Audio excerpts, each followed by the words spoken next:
Today we're going to be discussing Carnival, more specifically the enticing and subversive nature of the Carnivalesque, but to do that we have to talk about Carnival first. Well, what's Carnival? Basically, Carnival is a big festival that began in the Middle Ages that marked the beginning of the season of Lent in areas with large Western Christian influence. Because Lent was a time of fasting in which much food was scarce, Carnival and the associated feasts and celebrations were often seen as the last time for the common people to eat well and be merry and carefree. Additionally, because Lent was also a time for religious humility, the Carnival celebrations often revolved around ideas of freedom, humor, and chaos, like a purging of normally frowned upon ideals. Festivities involving parades, circuses, and street parties were common practices during the season, but the real spirit of the holiday revolved around abundance, excess, and subversion of the norm.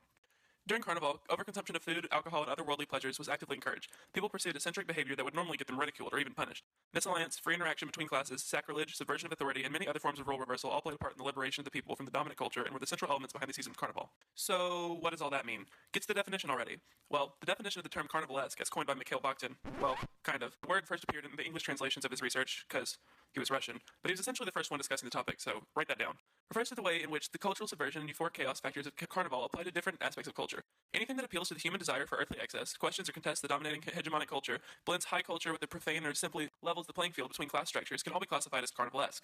Overindulgence, disobedience, community participation, magic, the occult, superstition, eroticism, and celebration of the grotesque all fit into the classification of the carnivalistic nature. But how does that relate to present day? Where can I find aspects of the Carnivalesque in daily life? And why does it matter?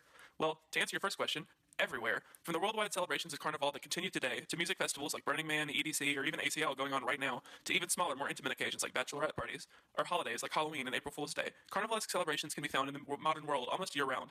But the term doesn't just apply to celebrations and holidays either. Carnivalesque elements can be found in ad campaigns, movies, television, music, on the street, in the aisles of the store, and even in children's media and entertainment.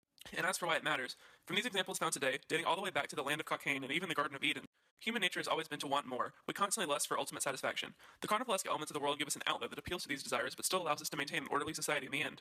Not only that, but media, marketing, and entertainment industries are able to utilize the appeal of these ideas to return profit, and since money makes the world go round, I'd say that's some pretty important stuff.